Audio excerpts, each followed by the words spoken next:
merci à tous d'être présents aujourd'hui avec nous. C'est un plaisir de pouvoir présenter. Donc, c'est la thématique du jour, les passerelles entre les programmes middle et grand donateur avec Anne-Christine de Robin qui est aujourd'hui à New York. Pourquoi s'intéresser à ce sujet? Tout simplement parce que la règle des 20-80, la fameuse règle des 20-80, elle s'applique aussi à la collecte de fonds. Donc 20% des donateurs qui représentent 80% des ressources et de la collecte, c'est une règle qui est vraie dans beaucoup de domaines, elle s'applique aussi ici. Ces middle donateurs, ils sont ni petits ni grands, et l'enjeu principal, c'est évidemment qu'ils deviennent de plus en plus grands, donc de les upgrader, de les tirer vers le haut. Donc au sein de l'agence Force for Good, on a l'habitude de travailler main dans la main, donc avec le pôle grande philanthropie dirigé par Anne-Christine, et puis le pôle grand public sur lequel je travaille moi plus spécifiquement. Anne-Christine travaille sur les stratégies grand don en France, mais aussi à l'international. Je vous le disais, elle est aujourd'hui à New York, elle a une longue expérience américaine, et on verra au travers de cet atelier beaucoup des techniques qu'on vous présente aujourd'hui, des techniques d'upgrading, sont inspirées de ce qui se fait aux États-Unis, avec tout de même quelques spécificités bien françaises, notamment l'ISF devenu aujourd'hui IFI. Donc, on prendra les questions au fil de l'eau. On se prendra aussi une session en fin d'atelier où vous pourrez remonter toutes vos questions. On consacrera une quinzaine de minutes à cela, 10-15 minutes. Et donc, on démarre ensemble. Anne-Christine, je te laisse la parole pour présenter les publics grand don d'abord, ce qui nous permettra de mieux comprendre qui sont ces fameux middle donateurs. Oui, bonjour à tous. Merci Eric. On va effectivement partir de la question du grand donateur pour ensuite le déployer sur ces donateurs intermédiaires qu'on appelle les middle, avec cet affreux anglicisme. Les grands donateurs, même s'ils sont très variés, ils forment une population avec une approche qui est quand même très très calée. Ils sont identifiés et ils répondent à un certain nombre de critères. C'est-à-dire qu'ils vont répondre à des projets d'ampleur, ils vont répondre à une ambition déjà très très forte et très affirmée. Ils vont répondre à des projets d'ampleur, ils vont exiger surtout des mesures d'impact et un positionnement clair de votre organisation. Et enfin, ils vont demander, parce qu'ils vont devoir s'approprier à la fois votre organisation et les programmes, projets, campagnes que vous leur proposez, une relation étroite et une relation directe. On estime qu'un grand donateur démarre à 10 000 euros. On l'estime de la même façon aux États-Unis. Pourquoi 10 000?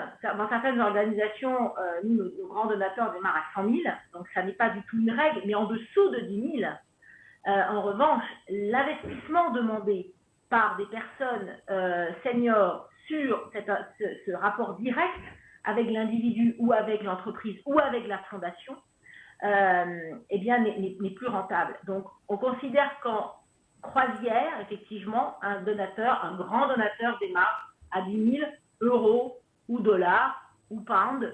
C'est une règle assez communément admise. En revanche, pour les donateurs intermédiaires, c'est beaucoup plus flou. Alors, c'est beaucoup plus flou parce que c'est un peu même une énigme pour les fundraisers. On ne sait pas très bien où les caler. C'est peut-être d'ailleurs pour ça qu'on les appelle les middle. Ils sont coincés entre les très grands, enfin les grands, et puis la masse du marketing direct grand public. Ils donnent trop pour faire partie et pour répondre réellement efficacement aux sollicitations grand public classiques que vous avez l'habitude de mettre en place. Et ils sont trop petits, en tout cas ils ne donnent pas assez. Comment ensuite les upgrader pour les faire rentrer dans cette catégorie grand don. Alors, effectivement, on ne sait pas bien où les classer, ces fameux middle. Historiquement, en France, on les a quand même beaucoup classés dans la catégorie de ceux qui payaient l'ISF et qui déduisaient leurs dons autour de cet impôt. Donc c'était un raccourci un peu facile, mais qui se faisait beaucoup et qui structurait toutes les stratégies. C'est-à-dire qu'on travaillait déjà le moment de sollicitation au moment de la déclaration ISF, donc autour de mars, avril, mai, juin, grosso modo. Les argumentations étaient très fiscalistes et même les segmentations, on demandait aux personnes s'ils payaient ou non l'ISF et automatiquement on les rangeait dans la catégorie middle. Les études montraient néanmoins que tous ceux parmi ceux qui payaient l'ISF, très peu déduisaient une partie de leur ISF grâce aux dons, seulement 12%. C'était une étude qui est sortie il y a 2-3 ans de ça, notamment par Octos. Donc on voit bien que les middle ne pouvaient pas se résumer à ceux qui payaient l'ISF et qui déduisaient leurs dons. Le champ est plus vaste. Et donc, ce qui est important aujourd'hui, c'est avec ce passage à l'IFI, finalement, les associations et les fondations ont été forcées de changer un peu leur stratégie, changer leurs argumentaires et travailler, comme le disait Anne-Christine, avant tout sur le projet. Qu'est-ce qu'on propose à ces donateurs-là? Quelle est l'ambition qu'on leur propose? Quel est l'impact aussi qu'on leur propose? Comment on co-construit ça avec eux? Qui sont des éléments de tactique plutôt grandons, mais qui là doivent s'appliquer aussi au middle pour chercher à faire grossir les populations et surtout upgrader tout ce petit monde. Donc on avance sur cette partie, qui sont les donateurs middle, comment on peut un petit peu lever le flou sur cette population. Donc déjà, on les appelle middle donateurs, donc automatiquement ils sont donateurs, ils ont moins donné dans les 24 derniers mois, sinon c'est des middle inactifs ou à réactiver. Et en termes de tranche de montant, Anne-Christine nous disait tout à l'heure que les grands dons étaient au-delà de 10 000 euros. Donc les middle, en théorie, on les considère généralement comme des dons annuels situés entre 1 000 et 10 000 euros. Entre 1 000 et 10 000, mais ça dépend évidemment des associations et ça dépend de la pyramide des dons. Chez certaines associations, un middle, il va être considéré comme quelqu'un qui donne au-delà de 250 euros, et pour d'autres, notamment dans le milieu de la recherche ou pour d'autres causes, on va être plutôt aux alentours de 3-4 000 euros en premier palier. Donc ça dépend de la pyramide des dons. Il y a quand même une info qui est importante ici, c'est le don annuel cumulatif. Vous avez des donateurs qui sont des parrains, des donateurs qui sont prélèvements automatiques réguliers, mensuels ou trimestriels. Quelqu'un qui vous donne 100 euros par mois, il peut être considéré comme un middle. Donc il ne faut pas oublier non plus cette population des dons réguliers, d'autant qu'on incite aujourd'hui de plus en plus les donateurs à donner mensuellement pour vous assurer de leur engagement. Derrière les chiffres, il y a plusieurs types de profils. Vous avez déjà des personnes qui n'ont pas toujours les mêmes âges, entre les boomers et les publics dits silver, 65-75 ans. Et puis vous avez le public plus philanthrope, qui peut être plus jeune, qui peut être impliqué sur des causes un peu différentes, plus indépendantes, disons.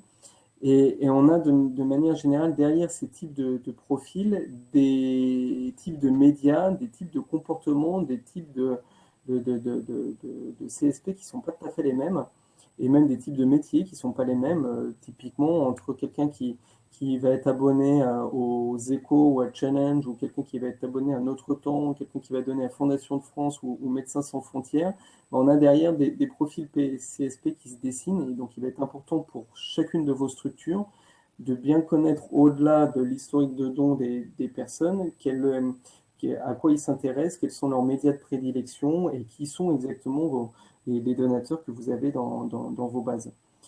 Quel que soit le profil, il y a la volonté commune qui est de s'impliquer pour assouvir un besoin personnel, une demande implicite de bénéficier d'une relation différenciée. Alors ça, d'ailleurs, ce n'est pas spécifique aux middle et aux grands dons, parce que les petits dons ont aussi envie d'une relation différenciée, personnalisée, et de s'impliquer dans des projets. Simplement, pour les middle grands dons, vu qu'on est sur des quantités réduites, on peut aller plus loin au niveau de la personnalisation et plus loin au niveau de l'implication. Donc c'est ce qu'on va voir ensemble avec peut-être un élément complémentaire avant de venir à la tactique, qui est de pourquoi on se préoccupe de ces publics-là. Christine, je te laisse la parole sur la source précieuse de revenus réguliers. Alors oui, c'est chez vous une source de revenus intermédiaires mais réguliers. Et surtout, c'est un potentiel, une potentielle nombre de donateurs que vous allez pouvoir, en tout cas pour ceux qui font partie du haut du panier des middle, faire passer, upgrader en grand don. Peut-être, Eric, tu veux en dire un tout petit peu plus sur ce positionnement middle qui est davantage toi ta... Oui, effectivement, l'idée le global, c'est qu'on a des populations grands donateurs qui vont représenter une forte part de vos ressources, évidemment. C'est, disons, les 5 à 10% de votre base qui représentent la majorité des ressources. Et puis le public middle, qui est un type de population qui va avoir une rétention quand même plus forte que les grands donateurs. C'est-à-dire que les grands donateurs, on peut être sur des dons assez aléatoires. C'est rare de trouver des très grands dons qui, chaque année, vont vous donner 500 000 euros. Généralement, ils donnent sur une campagne en particulier, ils peuvent donner pendant 1 an, 2 ans, et puis ensuite, ils vont peut-être donner à d'autres structures, et donc on va plus fonctionner en mode campagne. Les petits donateurs, là, ils peuvent donner de façon très, très fidèle, très, très régulière, en PA ou pas en PA d'ailleurs.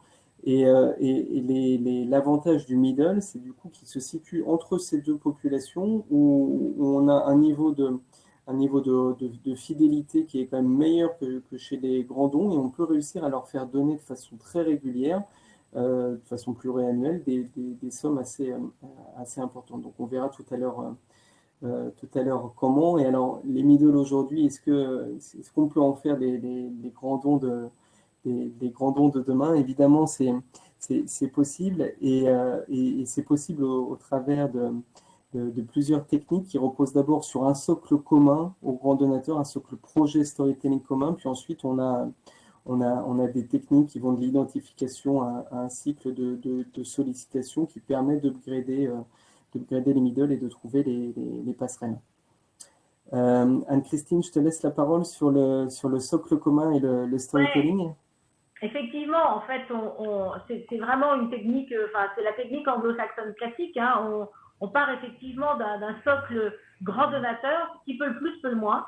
Qu'est-ce que c'est qu'un socle grand donateur? Vous avez probablement entendu ce mot case for support. C'est la construction d'un case for support. C'est quoi un case for support? C'est effectivement une base de storytelling, d'histoire commune et de projets à proposer.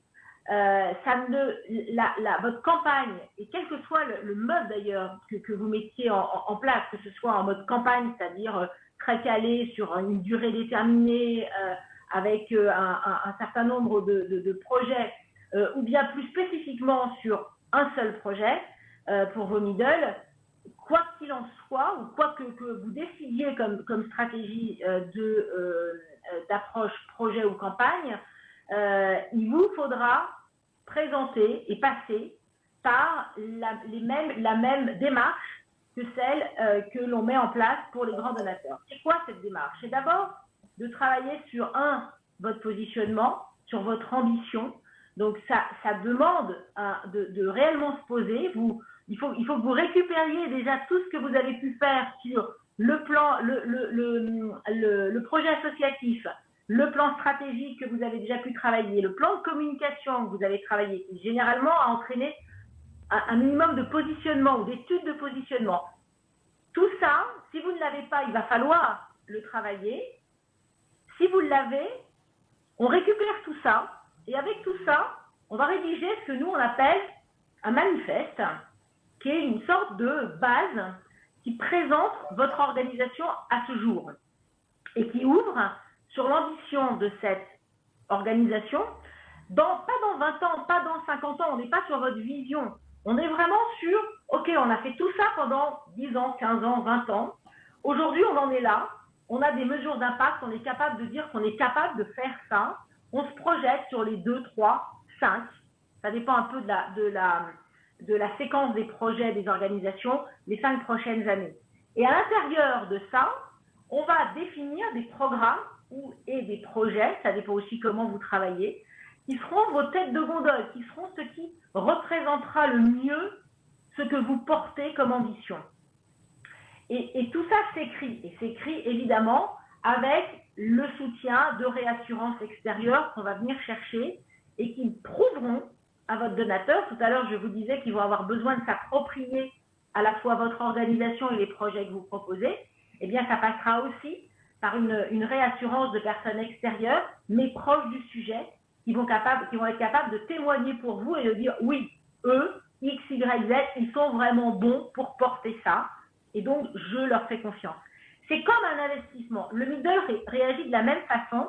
Il va investir dans votre cause. Et vous allez lui demander, c'est tout votre intérêt, d'investir aussi sur du moyen, peut-être pas du long terme, en tout cas du moyen terme, sur un ou plusieurs projets.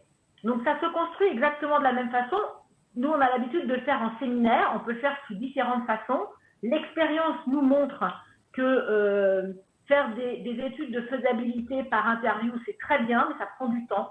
Et il se trouve que ces derniers mois, ces dernières années, nos clients nous ont demandé de trouver des méthodes plus rapides pour arriver justement à l'écriture de ce storytelling qui permettent derrière de proposer une offre qui tienne la route à vos middle et aux grands.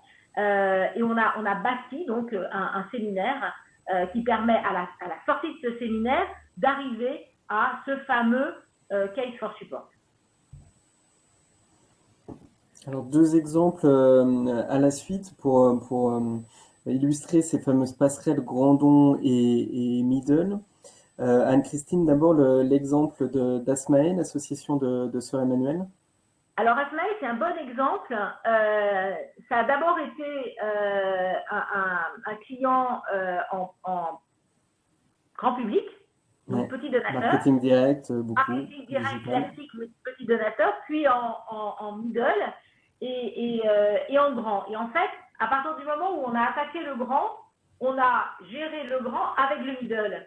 Et Eric en parlera mieux que moi parce qu'on a travaillé ensemble sur la plateforme de discours. Il se trouve que c'était le moment où on fêtait également le 10e anniversaire du décès de Sœur Emmanuel et où la communication de l'association a évolué. Donc, on a vraiment travaillé à la fois avec ce plan de communication qui évoluait, avec ce moment particulier d'une organisation où on se pose effectivement après les 10 années qu'ils ont vécues sans leur fondatrice, qui est dans ce cas très emblématique, tout ce qu'ils ont pu faire en tant qu'Asmae et pas simplement Sœur Emmanuel, et puis le cas Middle, qui a donc découlé de cette réflexion, qui a été donc une réflexion à la fois de communication et une réflexion stratégique, de plan stratégique sur comment eux se projetaient dans les prochaines années et comment on pouvait adapter ce travail-là avec des outils qui ne sont pas des outils évidemment directs comme on peut le faire avec du grand don, c'est-à-dire je vais voir quelqu'un ou j'organise un tout petit dîner à 5 ou 6 ou un petit moment particulièrement important avec des directeurs de projet de manière plus large, mais quand même avec une information très précise et très personnelle. Alors comment est-ce qu'elle peut être personnelle? En fait, elle est personnelle à partir du moment où on leur propose un cycle. Alors, Eric reviendra là-dessus un peu plus tard en détail, mais là, sur le cas de Sœur Emmanuel, c'était aussi un cercle qui permettait de donner des rencontres et des connexions plus directes que simplement le mailing, qui reste un bon moyen de communiquer, mais qui, dans le cas des middle, n'est plus suffisant. Et c'est vrai que moi c'est une association que j'accompagne depuis longtemps, hein, l'association de Sœur Emmanuel. Ça va faire maintenant plus de 10 ans. Et pendant longtemps, en fait, on a développé les stratégies marketing direct grand public, un peu classiquement. On a réussi à upgrader toute la base et il nous manquait ce fameux storytelling, ces fameux projets et cette ambition à moyen terme pour pouvoir emmener les donateurs à plus fort potentiel vers autre chose, à une autre distance. Et donc, c'est ce travail sur les grands dons qui nous ont permis de construire un storytelling qui était basé sur une campagne à 3 ans, un CAP 2021, on l'avait appelé, avec des objectifs en termes de montant et puis derrière des programmes associés par public de bénéficiaires et puis par pays. On avait 5 ou 6 programmes. Ce travail-là réalisé sur les grands dons, nous on l'a décliné en middle. On a fait 2 mailings middle par an, basés sur les fiches projets. D'ailleurs, vous le voyez là à l'écran, c'est à peu près la même charte graphique. On a réutilisé la charte graphique du grand don pour l'adapter en middle. Il y a des événements qui ont été organisés sur lesquels on invitait aussi certains middle. Et puis des courriers qui ont été envoyés depuis le siège avec des manuscrits. Bref, tout un dispositif mêlant du mailing, des coups de fil parfois, de l'événementiel qui nous ont permis de faire grossir la base de middle et puis surtout l'upgrader autour d'un storytelling commun. Ce que tu viens de dire, Eric, est important. Ça marchera aussi d'ailleurs sur cet exemple-là. C'est la logique de communication et de charte graphique, de l'image que vous allez projeter. Parce que les middle et grands, ça reste des individus évidemment, et il y a des ponts. C'est-à-dire que vous avez des middle qui sont des potentiels grands. C'est-à-dire que vous avez des middle chez vous qui sont des grands ailleurs. Ce qui veut dire que vous n'êtes pas à l'abri, qu'il faut inviter à une soirée ou par quelqu'un où finalement ils vont avoir le document qui correspond à un document grand don. Et c'est très important qu'on ait une logique de communication entre ces deux cibles, parce que votre objectif, c'est de les faire passer du middle vers le grand. Donc il faut que, si jamais ils ont en main le document grand don, ce qui arrive, eh bien ça leur permet de voir qu'effectivement, on est dans la même logique de communication avec eux et ça va vous aider à les tracter. Si, en revanche, il y a une différence absolue visuellement entre les deux, vous allez travailler en silo. Et je pense qu'il n'y a rien de pire que ça si vous voulez upgrader des middle vers du grand. Si on prend le cas de l'ICN, c'est un cas très différent. En fait, nous, on connaît les grands donateurs de l'ICN via un événement qu'on organise pour eux depuis très très longtemps, qui est l'ouverture de la FIAC, qui malheureusement, cette année, la FIAC n'a pas pu avoir lieu à cause de la Covid, mais c'est un événement qu'on a organisé pour eux pendant longtemps. Et puis, ils nous ont demandé de travailler sur l'annuel fund. Et finalement, cet annuel fund, on l'a construit autour d'un projet, qui était un projet à 3 ans.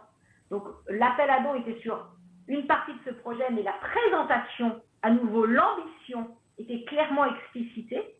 Et là, vous voyez les supports, parce qu'il y avait classiquement du marketing direct, c'est-à-dire un envoi par courrier. Et moi, quand je parle de marketing direct en middle, je parle de courrier. C'est-à-dire qu'on n'est plus en masse, on est vraiment, il faut vraiment que ce soit bien compris, ça, parce que vous êtes comme si vous écriviez à quelqu'un, en fait. Donc, certes, vous le faites de manière un peu automatisée, mais il faut vous mettre dans la tête de quelqu'un qui va recevoir une très belle enveloppe, grande, avec dedans des documents de belle qualité, sur du très beau papier, avec un courrier qui semble vraiment être très personnalisé, comme s'il avait été écrit par le président, relayé par un site internet et relayé par des conférences. Et là, à nouveau, ce que vous voyez à gauche, c'est une invitation. Il y avait effectivement, à partir d'un certain montant de dons, des invitations qui partaient à des conférences et à des visites de laboratoire. Ce contact direct immédiatement fait rentrer le donateur à un certain niveau de don dans ce qu'on appelle les fameux giving circles, les cercles que Eric vous détaillera le prince un peu plus tard, mais que l'on voit déjà là, donc on voit les prémices là. Ça ne se dit pas, ça se construit. Donc si vous ne mettez pas les outils pour construire le cercle, vous ne le construirez pas. C'est exactement la même méthode que pour des grands donateurs. Je vais m'arrêter là, parce que comme vous pouvez le voir, je suis super bavarde, donc si on ne passe pas à la slide suivante, vous n'aurez pas la fin du séminaire. Alors, donc on parlait de cercle, en voilà un beau avec une flèche. L'idée, c'est de vous résumer ici en 5 étapes clés, quelle serait la méthode pour construire ces fameuses passerelles entre middle et grand don, donc identifier, connecter, engager, impliquer, upgrader. On va voir comment faire cela. Donc la première étape, c'est d'identifier. il est important évidemment d'identifier ces fameux public middle. Comment on fait? On segmente la base par montant, on regarde par tranche de montant combien donne plus de 1000 euros annuellement, plus de 500 euros, plus de 250. On essaye de faire des tranches avec un certain nombre de personnes à l'intérieur. Ça, c'est une segmentation RFM assez basique donc l'essence-fréquence montant, qui vous permet de déjà voir dans votre base donateur qui a une valeur moyenne de dons la plus élevée. Ensuite, ce que vous pouvez faire, c'est relever des potentiels. Donc, vous avez des donateurs qui vous donnent peu, entre guillemets, même s'il n'y a pas de petits dons, ils donnent peut-être moins que leur potentiel réel.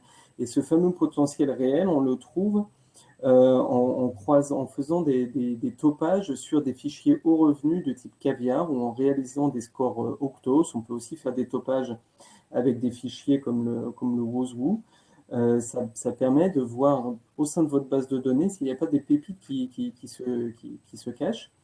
Et puis, un autre type d'analyse possible, c'est de prendre l'ensemble de vos dons sur les dernières années et de voir pour une personne, par exemple, vous pourrez découvrir qu'elle a donné, je ne sais pas, peut-être 500 euros l'an dernier, alors qu'il y a 2 ou 3 ans, elle donnait plutôt 1500 ou 2500 euros.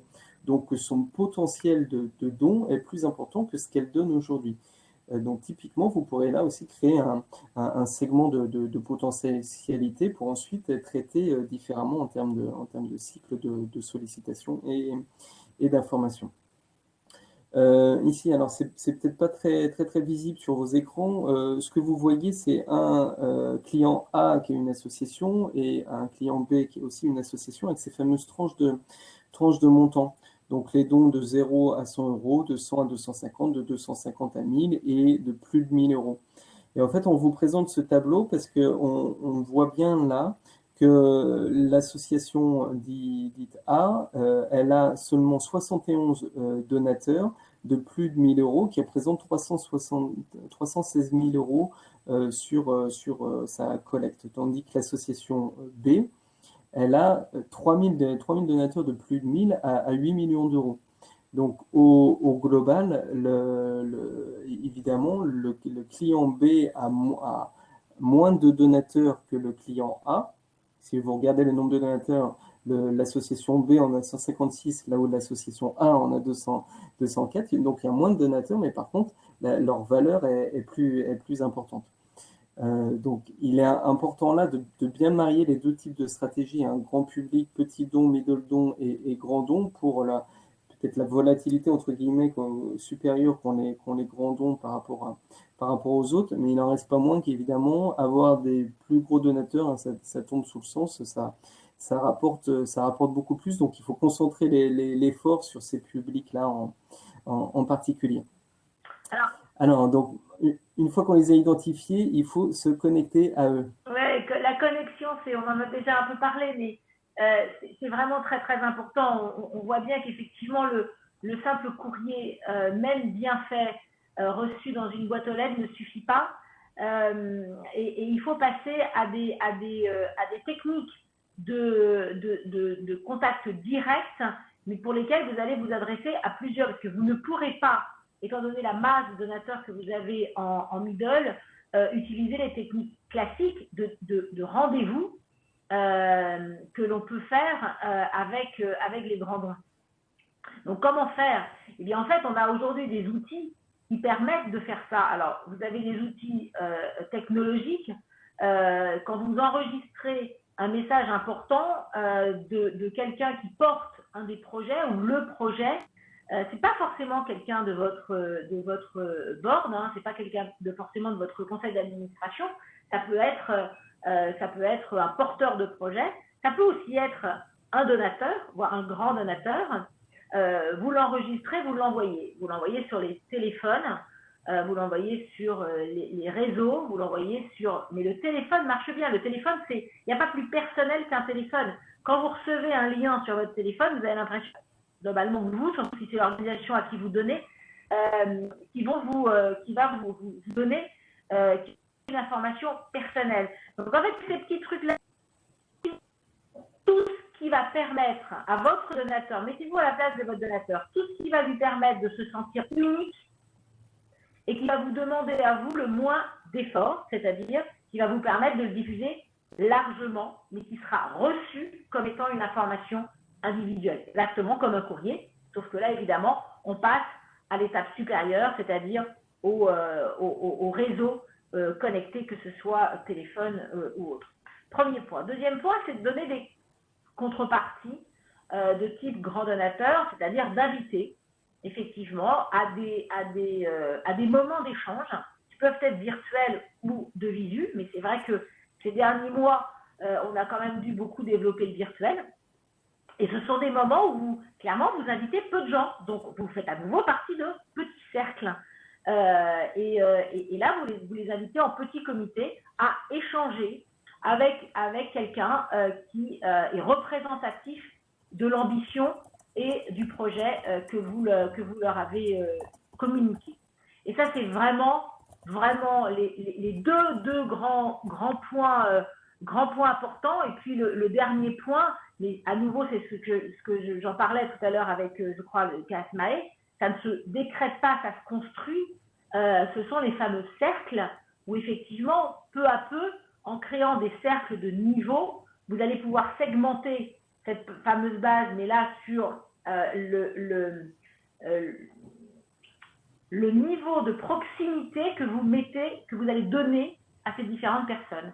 Et donc, peu à peu, la tranche supérieure de ces cercles middle basculeront très vite en grand don. C'est-à-dire que sur la dernière tranche de vos middle, à ce stade-là de création de cercle, vous serez quasiment en grand donateur. Et vous pourrez, parce que vous n'en aurez pas des milliers, passer des coups de fil et là, démarrer une relation qui deviendra, en tout cas on l'espère pour certains, une relation grand donateur avec des montants qui correspondront. Vous savez, il y a une règle aux États-Unis qui dit qu'on ne donne que à la hauteur de ce que l'on demande. Donc, tant que vous ne demandez pas beaucoup et que vous ne donnez pas beaucoup en retour, les donateurs ne répondront pas comme des grands middle et des grands. Donc, la connexion avec votre donateur est absolument, mais vraiment absolument clé. Alors, vous avez à la suite quelques exemples pour illustrer ce que vient de vous dire donc Anne-Christine. Un premier exemple ici qu'on a réalisé pour la Fédération française de cardiologie, c'est un mailing qui intègre une carte donateur, une carte Gold donateur. Donc, on prend certains codes que ce type de donateur connaît bien, une carte personnalisée à son nom et adresse. Après, il y a des codes qui sont ici très, très marketing. On peut faire des mailings beaucoup plus simples. On peut faire des courriers avec des vrais manuscrits, envoyés depuis le siège ou utiliser des techniques comme SignaScript qui imitent des manuscrits. Plus c'est personnalisé, plus ça fonctionne évidemment pour montrer ce lien et cette connexion. Ce que vous avez à la suite, c'est un exemple de Giving Circle. Donc là, c'est des exemples américains pour Human Rights Watch et ACF US. Donc concrètement, selon les niveaux les niveaux de dons, alors eux, ils l'utilisent même pour des petits dons, comme vous pouvez le voir. Là, on est sur $50, $75, $100. Tout de suite, on rentre dans une nomination, on rentre dans un cercle qui est différent. Alors pourquoi on fait ça? Tout simplement parce que ça permet de valoriser des niveaux d'implication, ça permet derrière au donateur de se sentir reconnu, et donc parce qu'il est reconnu, il est fidélisé, et si on suit un peu la logique, on peut personnaliser aussi les courriers, les emails en fonction de cette catégorie de donateurs, de ce fameux cercle ou giving circle. Autre chose que l'on peut faire, alors ça c'est pour les associations, les organisations qui ont les moyens de faire ce type de test. Vous prenez deux groupes, alors là 2500 donateurs, ça peut être évidemment des groupes moins importants, mais il faut une quantité suffisante pour pouvoir extrapoler derrière statistiquement. Il y a un groupe que vous exposez au cycle normal de mailing en direct mail ou en email. Et puis un autre groupe que vous allez exposer à des propositions un peu différentes en termes de ton, en termes de contenu, en termes de rythme de message. en termes de Giving Circle. Vous pouvez tester ce concept de Giving Circle aussi. Et vous suivez ces deux populations pendant 1 an, et au bout d'1 an, 1 an et demi, vous évaluez les résultats et vous voyez si ce que vous avez mis en place peut être extrapolé. Donc là, on est évidemment sur des associations qui ont déjà des bases de donateurs conséquentes, mais si parfois vous hésitez sur certains de vos outils et de vos dispositifs, il ne faut pas hésiter à tester les choses. Ouais. Alors, une autre chose qui est importante, c'est qu'il ne faut pas oublier évidemment que le donateur, le middle donateur comme le grand don d'ailleurs, c'est un donateur numérique, c'est quelqu'un qui utilise parfaitement tous les outils du web. Donc, il est sur ses emails, il a l'habitude de donner sur Internet, il est sensible aux outils du web, les newsletters, les réseaux sociaux, y compris LinkedIn d'ailleurs, mais y compris Facebook, Twitter, Instagram. Les taux d'ouverture des emails sur ces populations sont généralement assez élevés, et on peut aller très très loin dans la personnalisation. Donc il faut évidemment utiliser à fond ce média-là, l'utiliser également en prospection. On teste aujourd'hui nous des campagnes sur LinkedIn ou sur certains médias très, très spécifiques pour les publics middle condom. Et d'ailleurs, on peut aussi tenir informés les middle et les grands donateurs de l'actualité d'un projet via du web, ou pourquoi pas via des applications comme WhatsApp. Cette connexion, c'était juste pour compléter ce que disait Eric. Cette connexion, on l'utilise bien sûr en grand don, plus en cultivation qu'en levée de fonds. Parce que la levée de fonds grand don, elle se fait généralement pas sur un média internet, mais en revanche, la cultivation, oui, bien sûr. On utilise tous les moyens de connexion, quel que soit le moyen de connecter avec les grands dons, et ces derniers mois, on a dû être très inventifs. Alors, on est vraiment à New York avec les sirènes. Désolé, hein, vous avez la police en direct là. C'est très bien, ça fait voyager. Donc le numéro 3, c'est l'engagement. Alors comment, une fois qu'on a identifié, qu'on a connecté avec ces publics, comment on arrive à engager? Déjà, pour engager, il faut connaître, donc je vous le disais tout à l'heure, regarder les historiques de dons, les potentiels, mais regarder ce qui surtout intéresse ces publics-là, d'où ils viennent, et ça, il n'y a pas de meilleur outil que l'enquête. L'enquête donateur sympathisant, elle peut se faire en mailing ou via l'outil du web. Pour les répondants à ces enquêtes-là, le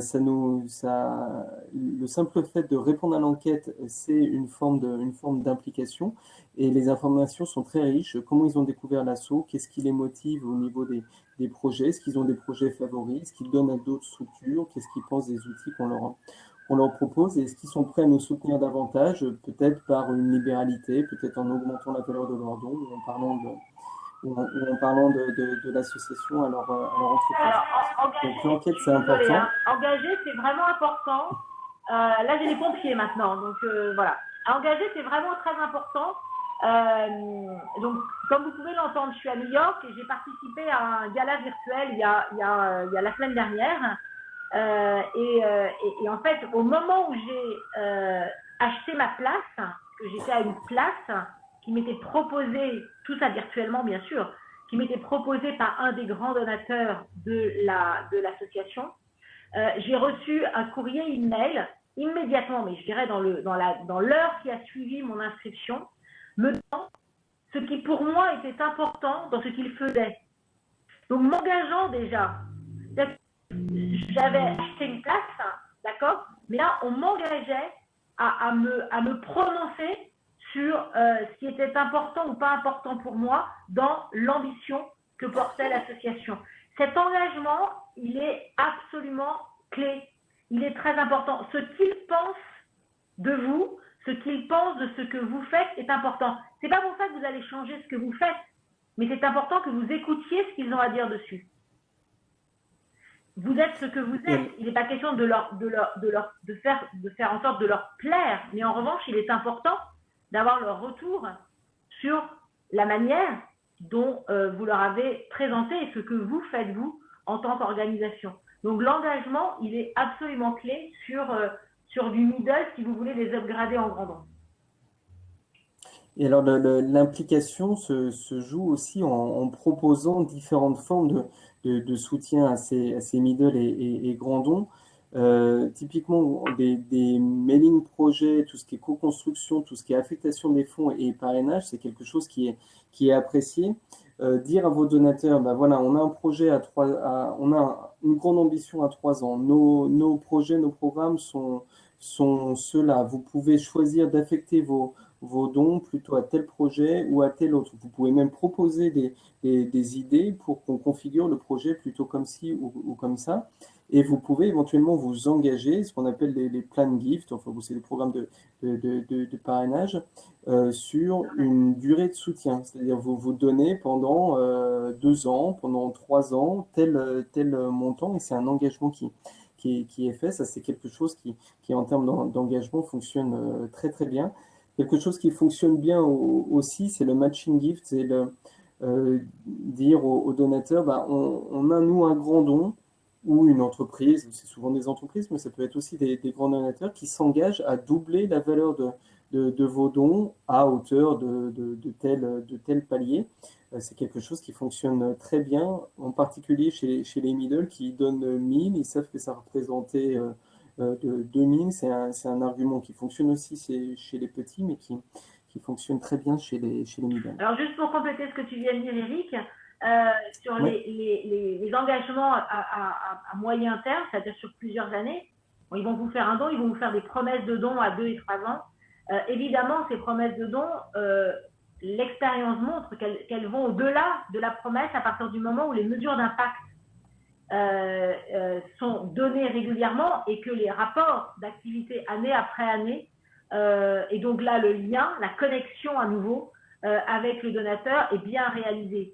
C'est-à-dire que si vous avez une promesse sur une année 2 et 3, mais que vous ne donnez pas rendez-vous à votre donateur après son année 1 sur le don qu'il a réellement réalisé, vous aurez peut-être une promesse réalisée en année 2, vous n'aurez en tout cas probablement pas une promesse au-delà du montant promis en année 1, en année 2.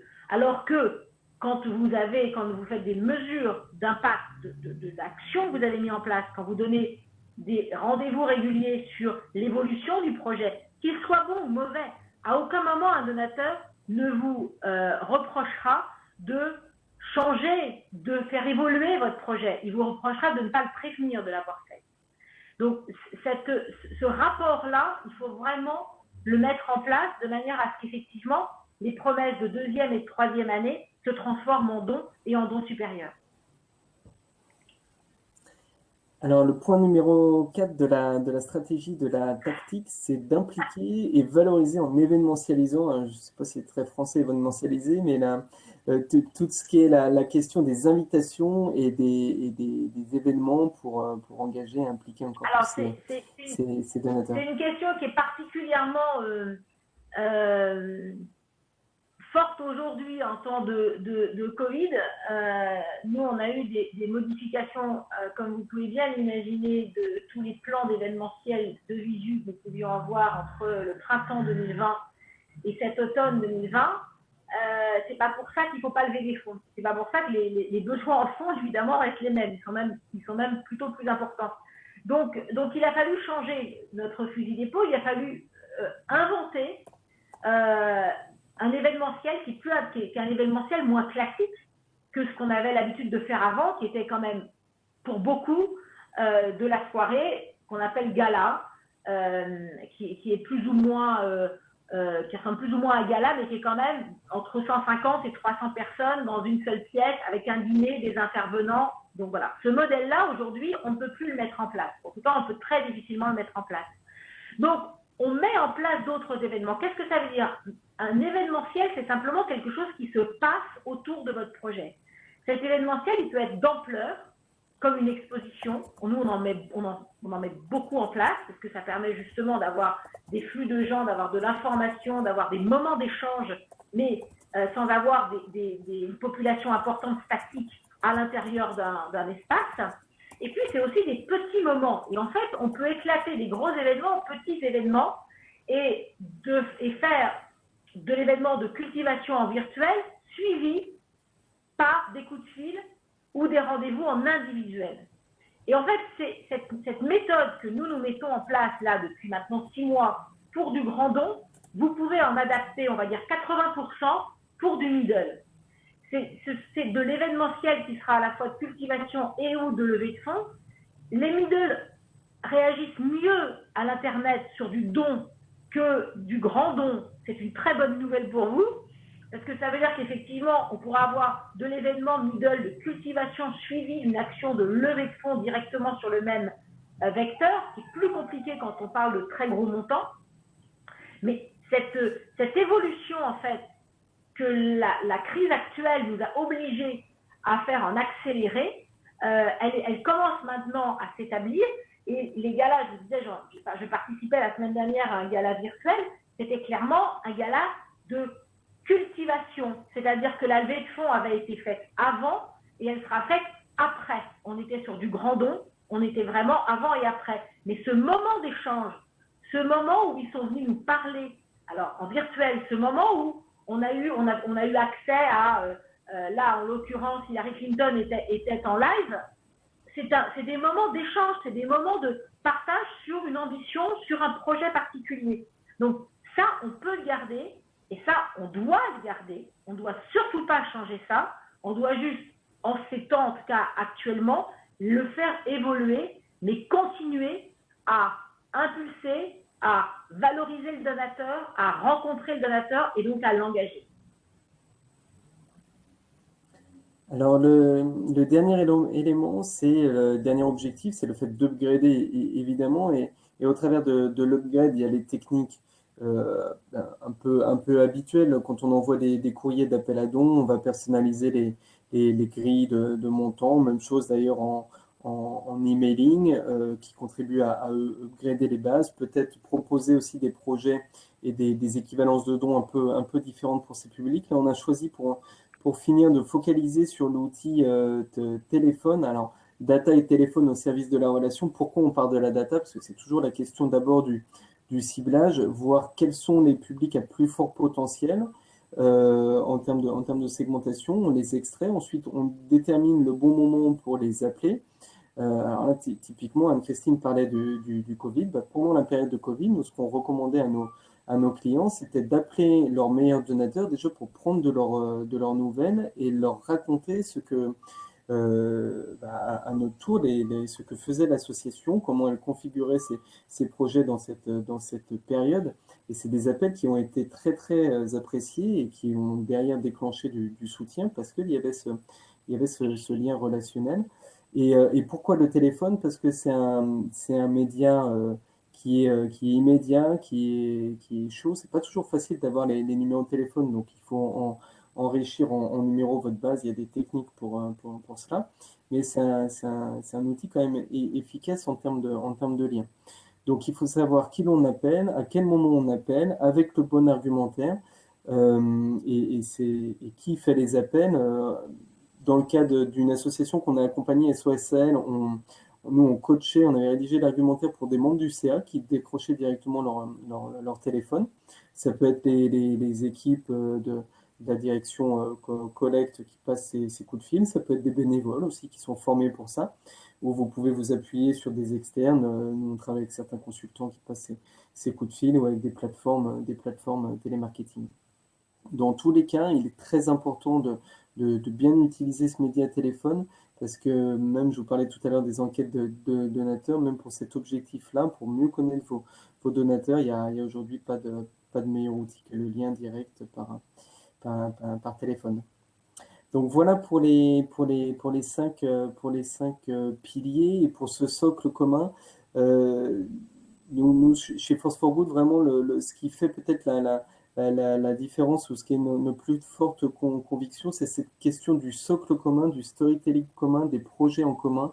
On part des grands dons et on décline ensuite en middle les éléments de langage. Et ensuite, bon, c'est c'est une grammaire qui est assez classique d'identifier les publics, de construire les cycles d'information et de sollicitation adéquates, d'engager les donateurs, de les inviter à des événements qui soient virtuels ou physiques, et puis de chercher à les upgrader en utilisant notamment le téléphone. Est-ce que vous avez des questions? Voilà, alors Vous avez une petite exactement, il nous boîte reste une dizaine de minutes. qui vous permet de les poser en direct.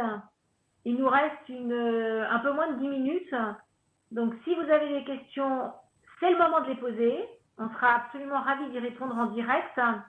Et si vous avez besoin d'un peu plus de temps, vous n'hésitez pas non plus à nous poser des questions, ou à Eric et à moi. On sera absolument ravis de pouvoir y répondre après également cet échange en live virtuel.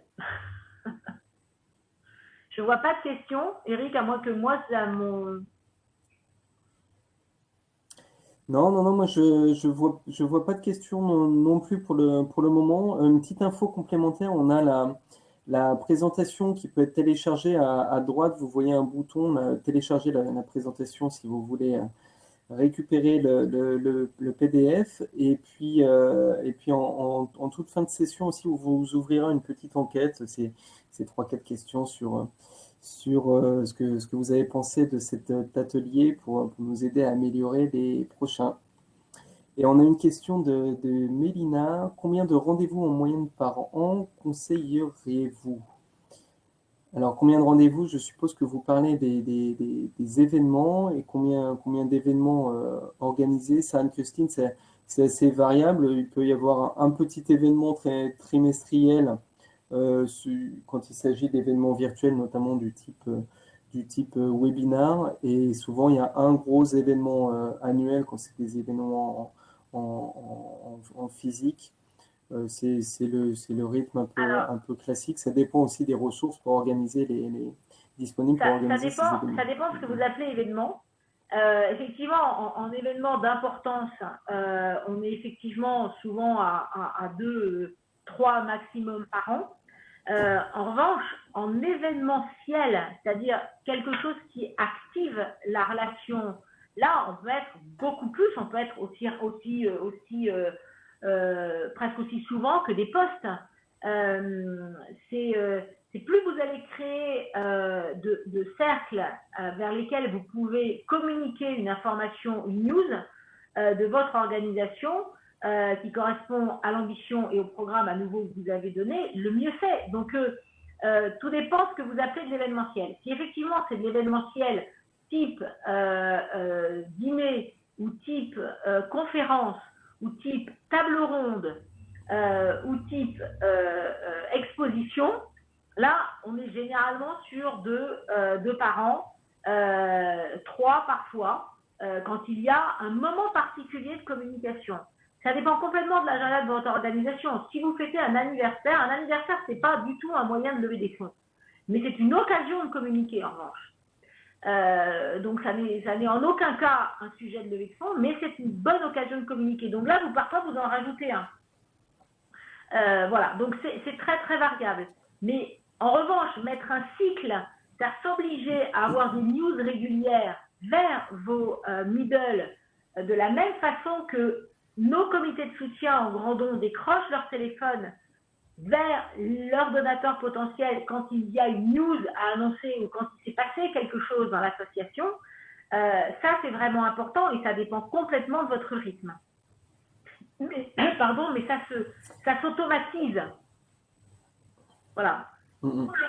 Alors, on a Mélina qui répondait à notre question justement en précisant qu'elle évoquait plutôt, elle avait plutôt en tête les événements, l'organisation d'événements virtuels.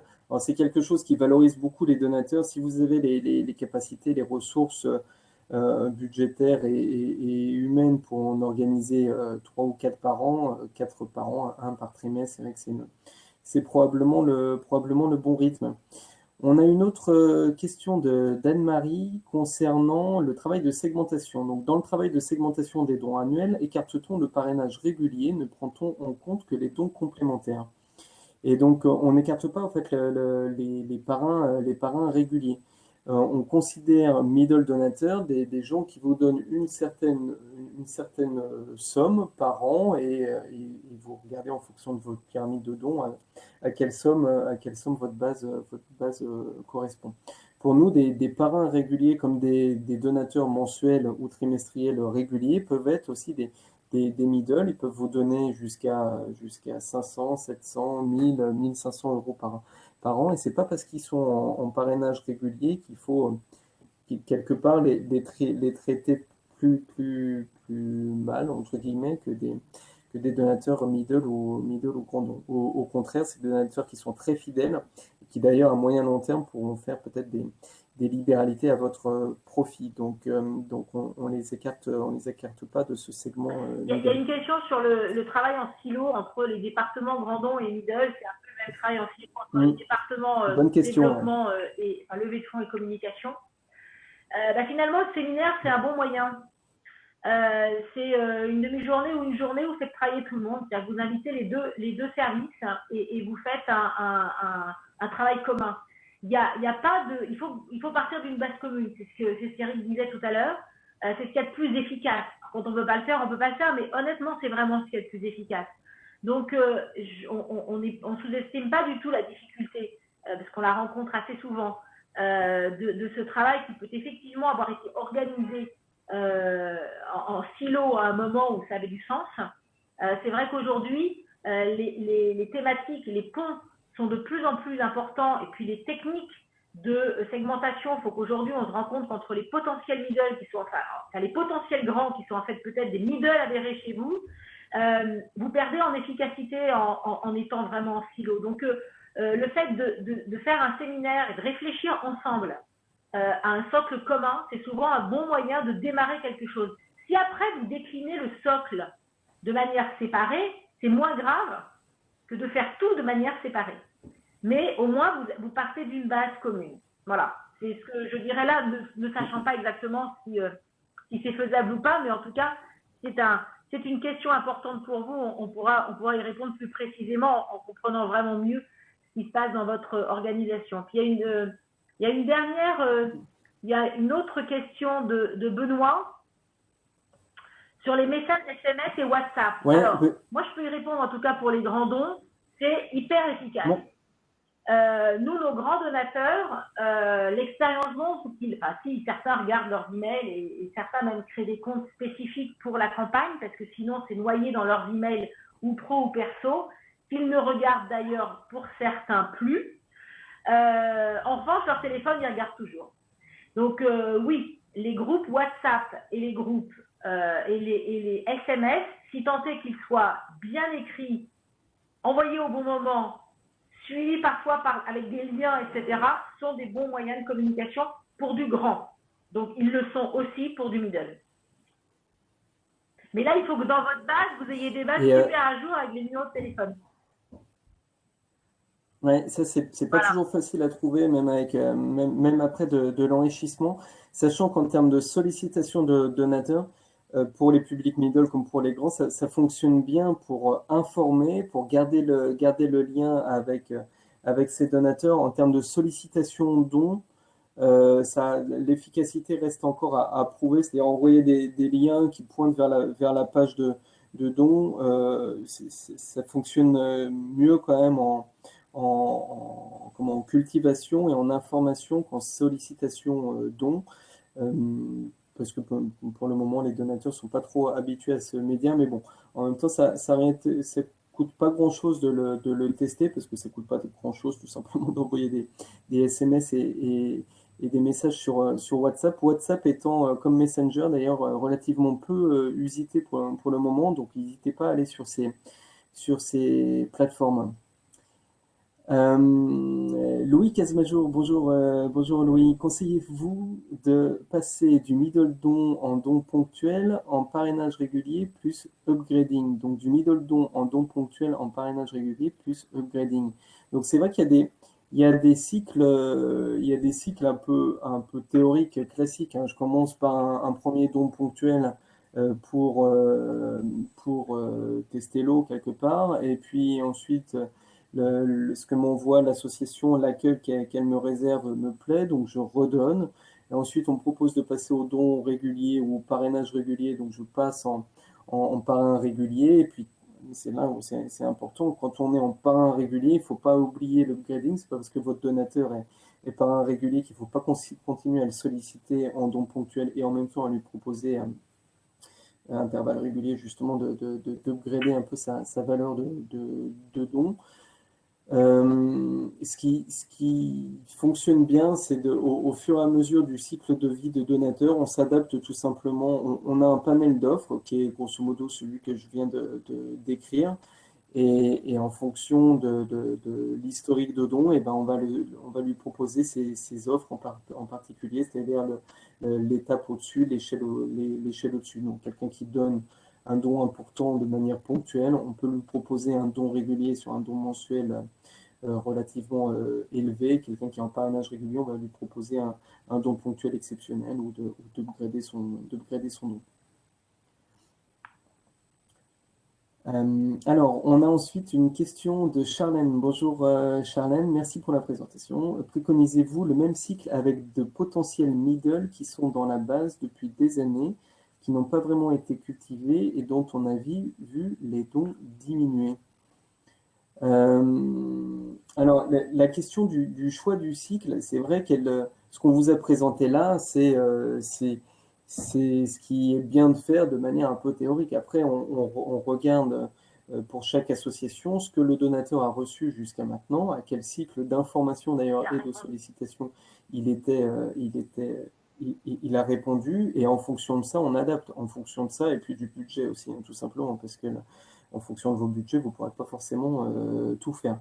Donc là, c'est un peu la politique du petit pas. On s'améliore, on améliore les choses petit à petit. Si le donateur, jusqu'à maintenant, et ses potentiels middle, ils recevaient 3 courriers par an, somme toute assez classiques, qui ne se faisaient jamais appeler au téléphone, ou qu'ils n'avaient pas de courrier un peu plus personnalisé, plus manuscrit, ou qui les impliquait davantage. Donc, on peut commencer peut-être par ça. Si les dons diminuent, en tout cas, il faut faire quelque chose. Et après, ça tout dépend évidemment de vos budgets et puis des cycles actuels. Je crois qu'on arrive au terme de cet atelier. Merci d'avoir participé. Et puis, n'hésitez pas à nouveau à nous envoyer vos questions. On sera ravis d'y répondre. Et à très vite. À bientôt. Et on va vous proposer une petite enquête qui va normalement apparaître sur votre écran avec quelques questions. Merci. Voilà, merci à tous. Très bientôt. À très bientôt.